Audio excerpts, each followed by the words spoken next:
see. And you've got two different reasons. You've got the total war during the first golden era, and then 1920-21, we've got a completely broken country, and the women's football is a great way of raising money. Right, next slide, please. So maybe some of these come back to in the Q&A if you're interested. So I will try and briefly answer them. So when were we ready for widespread women's football as a society? My view is 1967. I think that's what the evidence supports, post the 1966 World Cup. And that's when you see leagues forming, particularly in the West Midlands. I'm not saying there weren't barriers, there were still tremendous barriers, but that's when you see a sort of a growth of women's football. Why did women's football blossom over 100 years ago? Well, it's total war. Total war, that's what it was. And that the minichenettes were, they replaced the men in the factories, and it was seen as a good way of keeping fit, but also morality, keep them occupied, so they don't, so that was the first golden era. Second golden era, there's a lot of stuff out there about that I disagree with. You know, they're helping striking minors and stuff. No, you know, people like the Dicker ladies, they're too smart for that. They needed the elite of society, so they would support the mayor's fund for poor kids, which might go to the same kids. But there was a very different type of football in 1921 and 1926 called pea soup football, and that was where the miners' wives would play on the local pitch and rattle cans. But the two things were very, very distinct, I think. I mean, come on to this a bit more, but women's football, and you can see it on this bit here, was actually banned in 1902. Nobody ever talks about that. That ban was never repealed. So the 1921 ban didn't come out of nowhere. Right, next slide, please. And this chap does an amazing website, Patrick Brennan. That's an original match programme from the international that I talked about earlier in Christmas Eve 1970, and it was the star players of the North East Munitionette scene, their 115th game against a Belfast Munitionettes. So, you know, there was a lot of women's football taking place in World War I. Right, next slide, please. Okay, and I have done with my friend Professor Fiona Skillen of Glasgow Caledonian University a more academic look at the 1921 ban and some of the aspects that we don't feel have been considered. And for instance, this picture here is I forget the name of the team now, but the FA made a proclamation before the 1921 ban in December and October, and the football club had to do the finances of the game, and it was quite an onerous restriction, and this game took place without that having happened. This was in October 1921, and they were heavily censored. So that season, the 21-22 season, women's football on FA affiliated pitches almost entirely disappears apart from the Dick Kerr ladies. Right, next slide please. Right, so let's crack on. Guy Burney and the Sterling World. So next slide please. So there they are in their magnificence, and I don't know if you've been up to the bar, but you can see Gladys Fairman, the goalkeeper, next to Guy Burney with the natty cravat on. Yes, very smartly dressed they were. And next to her is Trixie Peters, who became Trixie Fairman. She was very good friends. I think she married one of the Fairman brothers, and there's the Fairman sister is up there as well on the cardboard cutout. Next slide, please. So I do apologise with my presentation skills. I've squeezed an awful lot of wordage onto that slide. That's really, but basically. I found strong evidence that they were filmed 4 times, and you can see this footage on Pathé. 4 times they were in the cinema in World War I. They were media superstars of women's football in 1918, and in fact, their first ever game, and for a historic researcher, this is like a bingo moment. Picture Goer newspaper, there's the picture that matches the footage from the first game in 1917. So nobody can argue with that. Their first ever game was filmed. That I find that amazing, and it was in the cinemas. So and their last but one game, I think, which was in 1919. It's 2 minutes 45 seconds long, and I love watching that because it shows the half time, the players walking out, and the Sterling ladies are all walking out. I've been filmed before like this, and the Handley Pages ladies are walking out, and they go, a couple of them, oh, it's a camera on me, and I was you're an ordinary working class girl, and you're on in the cinema in 1917, 1918. You imagine the buzz back at the factory, can't you? And like these were fun times for them in so many ways. Right, next slide, please. So. Guy Burney, so he was an immigrant, emigrated from what we probably now think of as Ukraine, Jewish heritage, in sometime in the late 19th century. And Mr. and Mrs. Burney didn't know they had an absolute genius on their hands. And this is Olympia in, I think, 1904. And he wowed Olympia with his Hygienia telephone, and so made a fortune and set up just near Cannon Street. Had this huge building with one-up panelled offices with all their telephone and communications technology. It was mine communication, all sorts, a real burgeoning industry, and it was the one factory in the country doing this.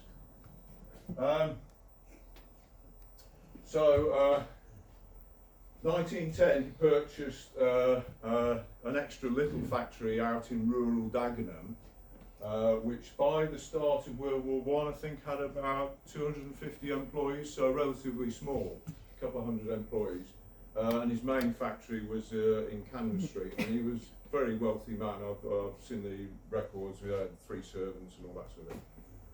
Right, next slide please.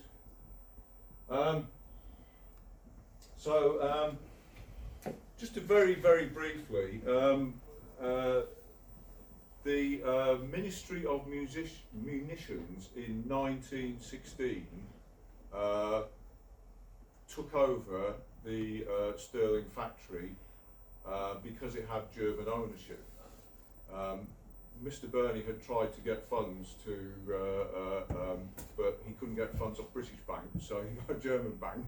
And then, of course, the war started, and they decided they wanted this factory, so they literally walked. It was mentioned in Parliament, and within a month, the Ministry of Munitions has said, Mr. Burney, goodbye, this is our factory. Oh, we're keeping all the employees as well. And everything was still badged Sterling, but it was nothing to do with Guy Burney. He was out the door, and they took it over.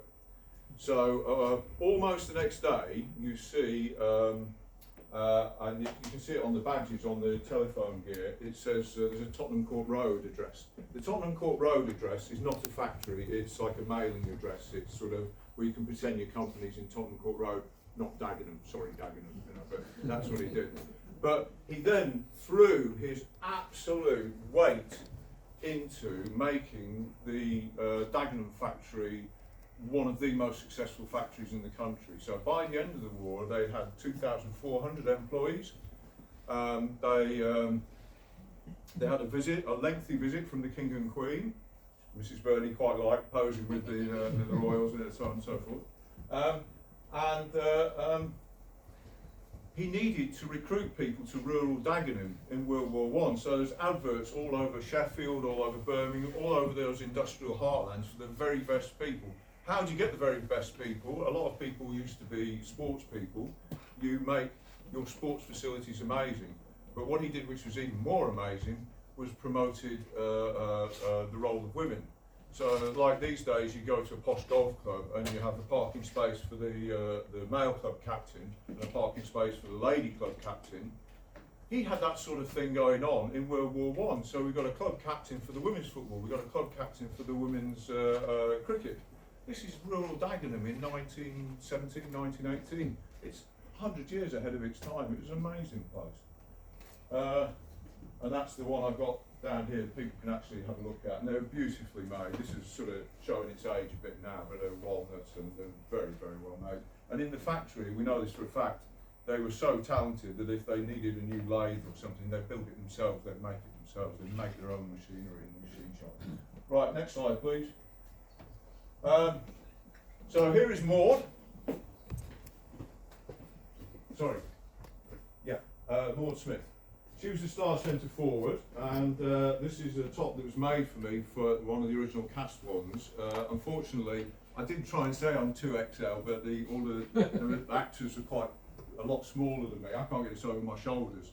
But interestingly, the biggest World War I museum, I usually do this as a quiz question, but nobody can answer it, is in Kansas City, and it's one of the host cities for the World Cup.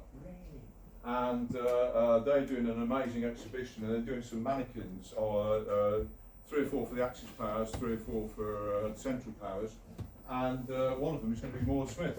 So at the weekend I'm posting this with a crocheted hat to Kansas City to go. So Maud of the Dagenham Invincibles is going to be featuring in Kansas City in the biggest World War I museum in the world, which is brilliant. Right, next slide. I think we're just about on track. So you read about this a little bit more. There's loads of my stuff online, and you can email me and I'll put you the links on if you want to read more. But there was a massive scene in Chelmsford with Hoffman's, Marconi, and they form regular opposition to the Sterlings. Next slide. And that is their last ever game. And do you know, in all the research I've done, the Stirling factory had 4 male football teams, amateur football teams. A lot of male amateur football took place. Most of the amateur football in World War I was male. This sort of idea all the men had left the country is a bit, no, it's not true. But I've never seen a photo or a picture of the male football team. And that day there was a male match on, but you know, it's the women that got in the paper. I find that quite an interesting sort of thing. Next slide. Next slide, please. So, my very good friends at the World War I charity, the Western Front Association, I had the great honour the last 3 years. This is not this year, this is last year. There I am, and this is not the big service with the royal family. This is on the actual day. So you know when we do the 2-minute silence with the bugler. Yeah, yeah, and we march out, and that's the footballers contingent. Some really good friends of mine there, and one of our proudest moments as a pupil referral unit. That's 2 of our girls, and they were absolute ambassadors for the day. So they are beginning to be recognised, and I think that's a beautiful thing. Right, next slide, please. I did put a couple of slides in about my granny. We might just loop through those because I can always talk about that later, and there's plenty to see there. So for the next slide, please. That's kind of my homeland, if you like. From that's 70 St Helens. That's back in the day after an explosion, but it kind of looked like that. Next slide, please. Blue plaque has gone up in St Helens.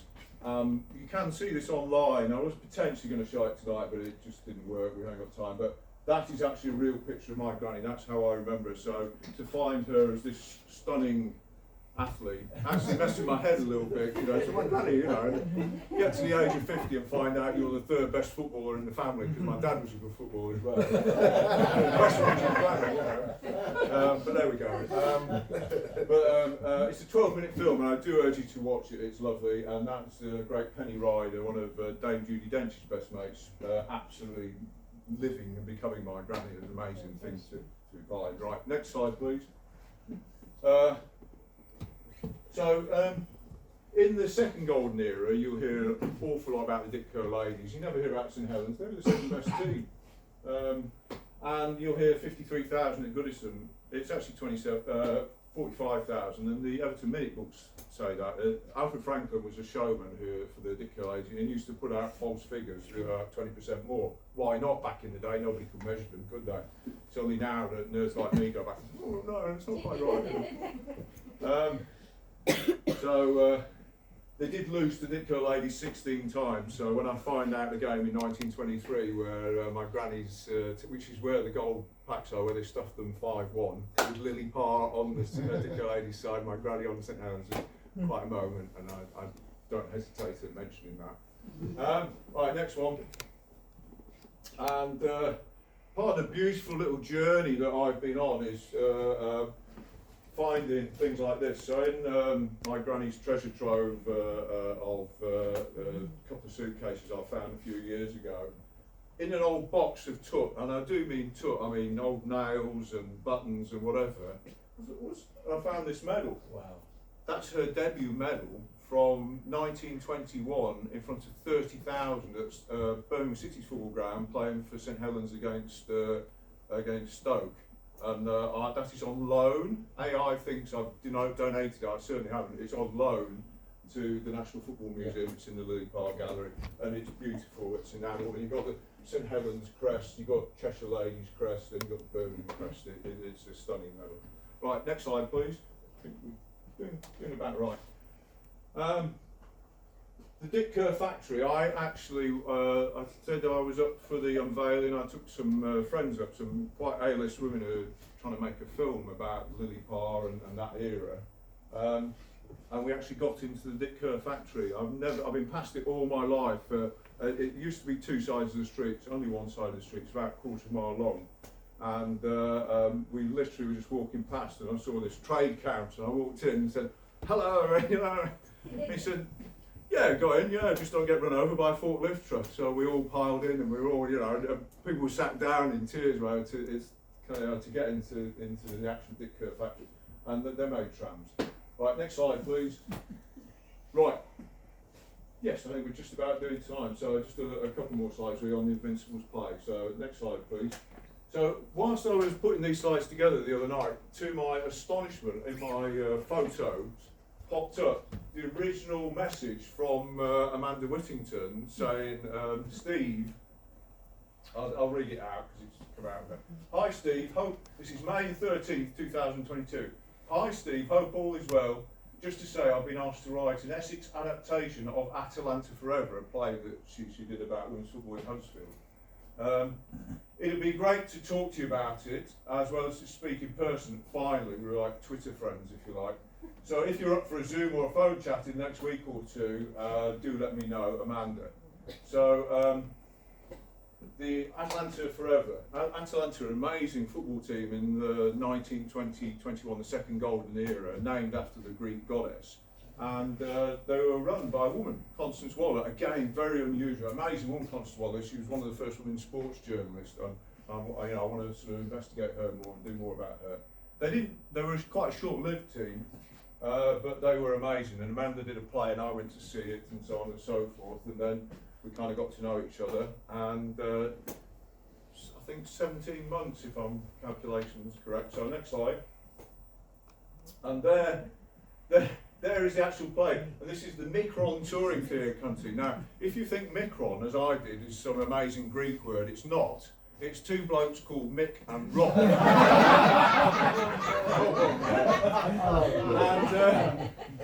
And they had a canal boat.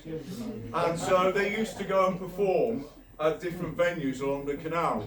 That expanded a little bit, they got a van. So this, believe it or not, is an amphitheatre in Corby. So I went down to beautiful Corby, some grotty hotel, and watched this play in the blustery wind. And it was brilliant. I really, I was full of praise.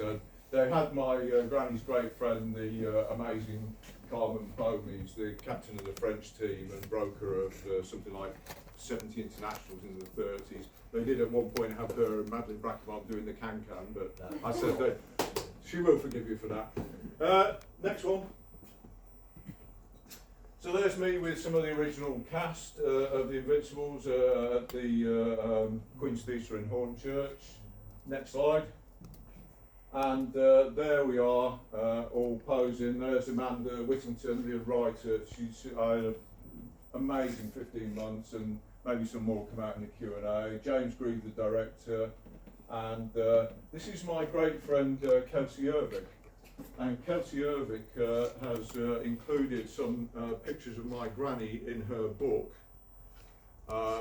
She's taken from this is an amazing book, by the way. If you've got a young person who wants a book because it's a graphic book, it's such an easy read. The second time I read it, I sat out in the garden for a couple of hours in the sunshine with a nice glass of wine and went through it and really, really enjoyed it. But she found a picture of my granny's suitcase on the internet and did a copy of it. And I'll read what it says. It says, "Then one day, decades later, a grown man stumbled upon his granny's dusty suitcase, and it all tumbled out. The boots, the balls, the souvenirs, and the stories." And then there's a line picture of my granny with the Belgian national side in 1934, and there's a bubble coming out of my granny's mouth, speaking to me, and it's saying, "We've been waiting for you." And so when that came through the post, I was like, nearly died. So there we go. Right, next slide, please. Exhibit. So we're almost there. I'm keeping to time, which is good. So next slide, please. So just quickly going to point out some of these boards. I made these by myself, by the way, and I'm so proud of how they've come out, because this stuff, piano hinge, I don't know if you've used it, it's the technology of Satan. It's got a mind of its own. I was borrowing the plastic ones for school, and then when they went missing, I would always get the blame, so I thought, I'll control my own destiny, I'll make my own. But they're actually good, because if you're outdoors, they do stay up in the wind. But so, Frederick Waugh. If you have an opinion about the 1921 FA ban and you haven't read this book, then you really can't have an opinion at all, as far as I'm concerned, because it's really interesting to read. If you think his language is patronising about women's football, you should read how patronising it sounds about male football. This was the FA at the time. It was a Corinthian ideal that this beautiful art of football was almost being prostituted by being played by working class oiks, especially up north, and it was their job to police it. So they were a policing organisation, they were a banning organisation, and they were highly protective of what they saw as the beautiful game association football. And I think there's a lot of depth in that as to why the ban came about in 1921. I thoroughly recommend that. Then slightly out of focus from this era, but there's a documentary going around at the moment about the Manchester Corinthians, the famous post-World War II team in Manchester. And I'm friends with a couple of the Corinthians, and they're in a lovely part of Cheshire, by the way. I went to visit them, and I was saying, cool, you know, this is where Sir Alex Ferguson might live. And they said, well, actually he does. He lives just round the corner. You know, we see him in the shop. But they... And see, the FA of 1921 weren't doing this, but this is post-1950, this is Fog Lane Park in Didsbury. The women had to bathe in the duck pond because they weren't allowed in the council changing rooms.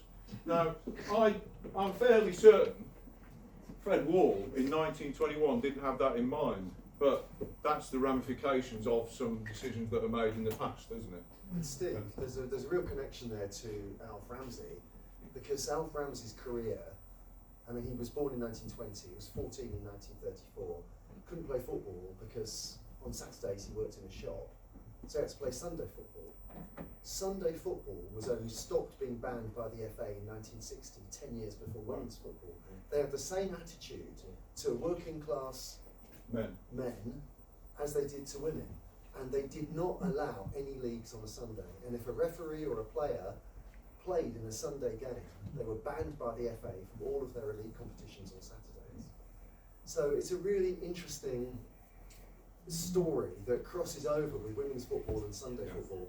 Alf would never have become a football player himself or England manager if he hadn't played Sunday football, because it was the only football that was available to him until 1940 when he joined the army.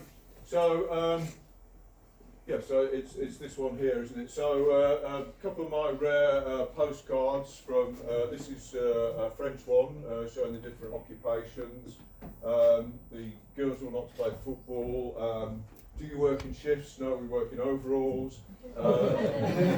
Fred Spurgeon, he was the most prolific comedic postcard, loads and loads of his. nervous, not in these trousers, so he's really promoting women's role in the war. And then it's slightly hidden by my thing here. This is the earliest known depiction of a woman referee from 1908. I've got a friend, Dutch friend, he's lovely. He researches, there isn't anything he doesn't know about refereeing. He is the referee's research. He's offered me one of his children for that postcard, but I've got another one. He's not having it. And then these two beauties here, and it actually says England v Scotland, and I have never seen in all my research, all my collection, anything that says England v Scotland on postcards, and I got the pair of these, and I'm in the process of donating them to the Scottish Football Museum, but in the meantime they're actually in Kansas City. They're going to be part of their amazing exhibition for the World Cup. Next slide. I think this is about the last one nearly. So I do encourage in the break, which we're going to have very shortly, that you come and have a real read of these. There's the Essex scene in World War I, there's the Chelmsford scene in the 1950s, and then I've got a sort of little brochure here. When I did the Valence House exhibition a couple of years ago, we had a Essex FA got involved, and historically Essex FA still has 3 London boroughs, including the London Borough of Barking-Dagenham, so it's one of the biggest FAs in the country.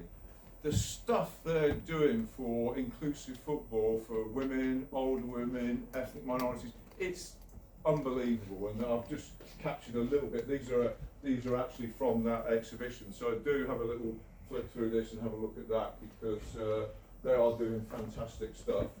And next slide please. I think we're almost there. So we're not going to show granny short films, so next slide please. You can just find it on the web, it's dead easy. If you go on Francis' website, by the way,